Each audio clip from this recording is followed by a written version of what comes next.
Taos-pusong tumulong, walang tinatangi, walang pinipili. Sila ang ating mga bayani. Sino po sila? Mapalad po tayo ngayong hapon dahil makakasama po natin ang Executive Director ng Oxfam Pilipinas. Siya po ay si Ms. Rosario Felisco or Ms. Lot. Magandang tanghali po sa inyo, Lot. Magandang tanghali rin, Ninya. And kasama ko po ngayon si Migs at pag-uusapan po natin itong Oxfam. Matagal na ang Oxfam, bata pa ako. Naririnig ko na yung Oxfam. Pero ito ngayon parang may word na Pilipinas attached to it, no? Oxfam Pilipinas. Sa mga hindi po nakakaalam, ano po ba ang Oxfam Pilipinas? Simulan ko siguro sa ano yung Oxfam kasi marami nang tatanong, ba't ganyan ang pangalan nyo? Ano ibig sabihin ng Oxfam? So, ang roots namin ay actually kaya may Ox.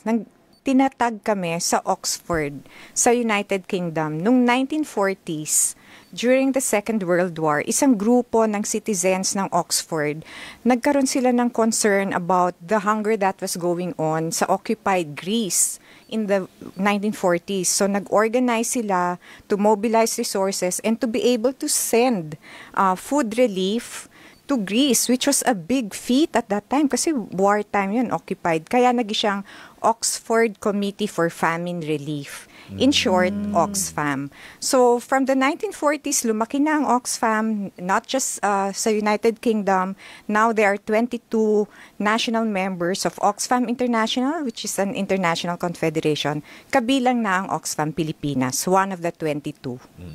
Dito po, ma'am, ano po ang layunin specifically po dito po sa Pilipinas? Okay. Dito naman sa Pilipinas, so we share yung global goals ng Oxfam International, which is to help alleviate poverty wherever it is found and to help alleviate human distress and suffering, but also to address what we consider as a major factor contributing to poverty, which is inequality that exists in the world. Dito sa Pilipinas, we've been here for almost 40 years at yun nga ang ginagawa namin, nakikipagtulungan kami sa iba't ibang mga partner organizations namin dito sa Pilipinas para matulungan ang mga komunidad na nakakaranas ng poverty. Particularly, ma'am, saan po ang inyo po mga identified communities? So, base sa aming pag-aaral, ang ginawa namin was aralin saan ba pinakatampok ang paghihirap sa Pilipinas, no? Dahil syempre, lahat naman ng organisasyon, limited lang ang resources, you have to prioritize. So, inaral namin ng mabuti, saan natin makikita ang pinakamatataas na incidence ng poverty. So, isa dito would be in the Bangsamoro region. Kaya priority area namin, no, ang BARM. Another area would be the Eastern Visayas region or actually broader than that, yung tinatawag natin na Eastern Seaboard of the Philippines, yung coastal side of the Philippines na nakaharap sa Pacific Ocean. Bakit sila mahirap? Kasi parati silang sinasalanta ng napakadaming bagyo, year in and year out.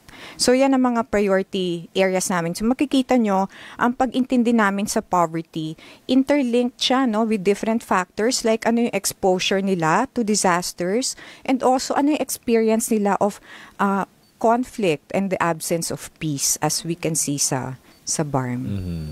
Sa ngayon po, Ms. Lot, ano po yung ating current na mga programa ng Oxfam Pilipinas? Sa ngayon, ang aming mga focus sa Pilipinas bilang Oxfam as a product then of our roots would be, isa sa pinakamalaki would be the humanitarian support that we provide sa mga communities na nasasalanta. Halimbawa ngayon, sinusubaybayan na namin ang Bulusan, no? Kasi medyo talaga nagsisimula na yung eruption niya.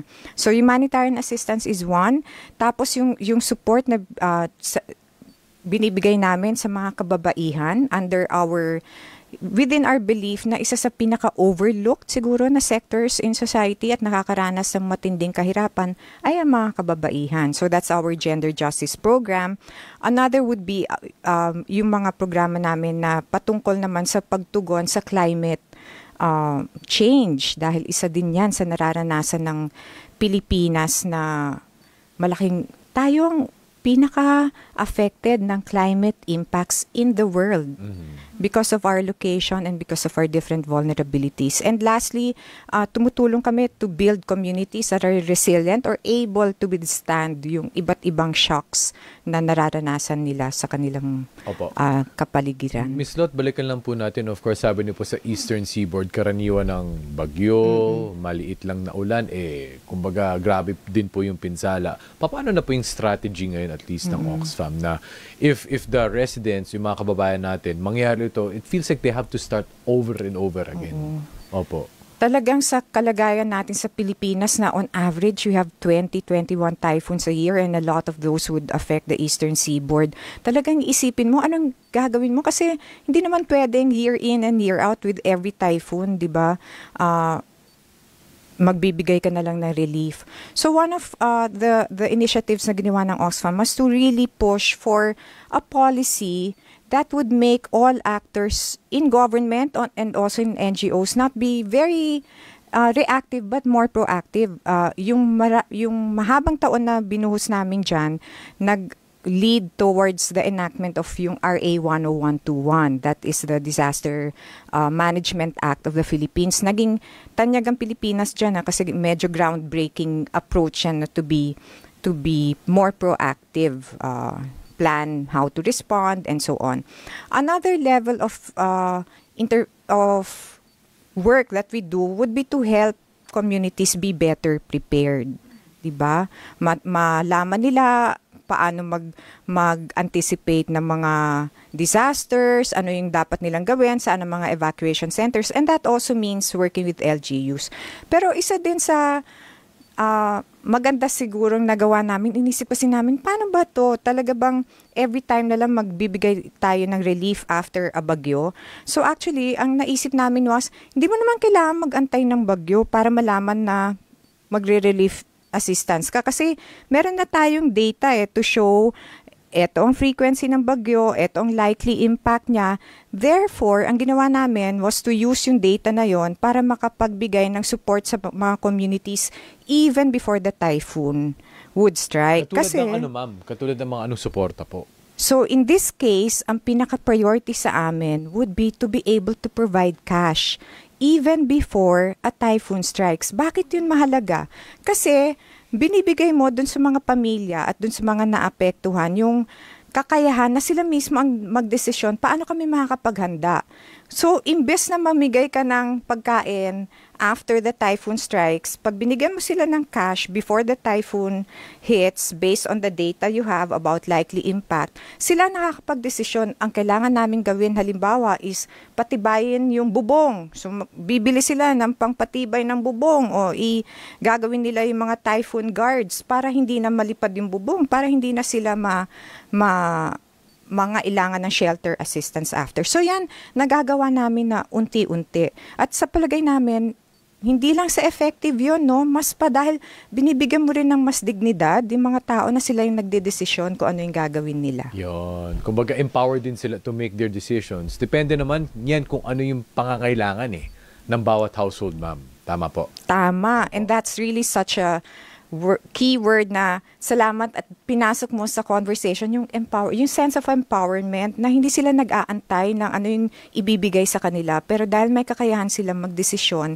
nakakaya din nila na sila mismo ang may gagawin para sa kaligtasan nila. So how about dito naman po sa, let's say, Metro Manila? Meron rin po ba kayong mga programa para sa ating mga mahihirap na kababayan dito po? Mayroon din, pero hindi kasing dami ng ginagawa namin sa halimbawa sa BARM at sa Eastern Visayas. Mas pa kung may pangangailangan, nandyan kami, lalo na nung COVID, naging priority area namin ang Metro Manila areas dahil dito talaga mahaba yung lockdown at damang-dama yung effects ng lockdown. At saka meron din kami mga sinusuportahan dito ng mga partners namin na nag-provide naman ng mga serbisyo sa usapin ng sexual and reproductive health rights dahil maraming areas din natin dito sa Manila ang nangangailangan ng ganong mga serbisyo. And going back po dun sa mga communities na sinasabi nyo na kailangang mas maging empowered at maging resilient, kumusta na po yung mga iba nyong mga komunidad na tinutulungan at paano po sila paano nila na-empower yung kanilang mga sarili at komunidad?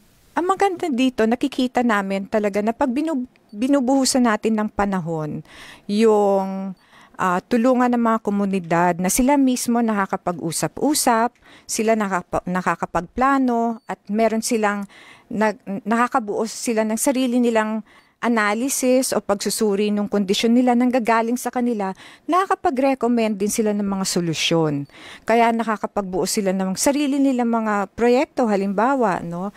So makikita natin kung paano sila na-empower sa usapin ng na-i-increase yung capacity nila to analyze their condition, to propose solutions, to work with LGUs to ensure na yung kanilang mga initiatives ay napapagpatuloy. So, makikita natin na hindi porke mahihirap na community to, wala silang kakayahan.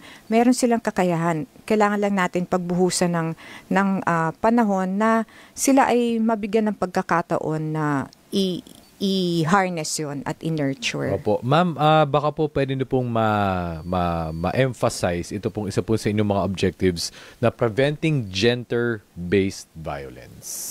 Ayan, magandang topic yan na unfortunately topic pa rin natin hanggang sa ngayon despite many years, no? Pero marami naman din tayong nakikitang progress, no? Kasi halimbawa yung batas natin has already improved. Ang kailangan natin pangalagaan na napapatupad natin yung batas. Sa mga communities na kung saan kami nandoon with our partner organizations, paano ba namin ginagawa yun? Again, gusto namin na yung initiative nandun sa mga tao mismo, no? Nakakapagbuo sila ng mga, yung tinatawag namin ng mga gender-based violence or GBV watch groups na siyang nagmo-monitor ng mga incidents sa kanilang community, nagbibigay ng support sa mga nakakaranas ng gender-based violence. At higit sa lahat, napaka-importante, sila mismo nagko-conduct ng mga awareness-raising sessions sa loob ng community kung bakit napakahalagang pag-usapan at itigil ang gender-based violence. So, ganun pa rin ang approach namin, is working with the community so that the effort comes from within and among them. And ngayon po, ma'am, bago tayo magpaalam, can you give us a concrete example of a community no na maaari nating siguro maging inspiration para sa mga nakikinig sa atin ngayon kung paano po nila kumbaga na-empower yung kanilang mga sarili or na-pick up yung kanilang mga sarili, and what can other communities learn from them? Halimbawa, itong mga community namin sa Eastern Samar, no? Again, on the Eastern Pacific Seaboard. Kung matatandaan natin, they were badly hit by Typhoon Haiyan. Major incident yon in their lives. Talagang bumagsak. Paano sila magre-recover from that? At hindi lang mag-recover, no, but to make sure that their lives would be better off. So in this particular community, kasama namin yung partner organization namin at yung mga samahan ng mga kababaihan na ang ginawa nila was to reforest their mangroves. Yung Bakawan, 'di ba? Kasi ang Bakawan stop ng mga floods and waves, strong waves, 'di ba? And winds, yes. Natural defense sila against the impacts of typhoons. And not only that, very important habitat sila kasi doon nabubuhay yung mga shells, no? At it adds to the biodiversity and also the economic therefore yung economic opportunities for the community. So ang ginawa ng samahan ng mga kababaihan nito was to reforest yung mangroves nila, to rehabilitate the mangroves. They worked with the LGU para magkaroon ng ordinance about how to protect the mangroves, and also how to make it a livelihood opportunity. So mula dun sa kanilang pag-glean, no, ng mga shells na kanilang nagiging on a daily basis naging sustenance nila. So yun, from being survivors of a typhoon to now being quite a strong and productive women's organization in Eastern Samar. Tsaka maganda rin yan, may environmental impact rin ano, yung ginagawa po correct. nila. No? Especially sabi nyo nga, sobrang nga tayong prone sa mga climate disasters. Naku, maraming salamat po. If we want to know more, if we want to help, or may gusto mag-volunteer, or gustong humingi ng tulong sa inyo, saan po pwedeng lumapit yung ating mga kababayan? Una-una po, siguro subaybayan nyo ang aming mga social media sa ang Oxfam Pilipinas sa Facebook, sa Instagram, sa Blue Sky at ang aming website.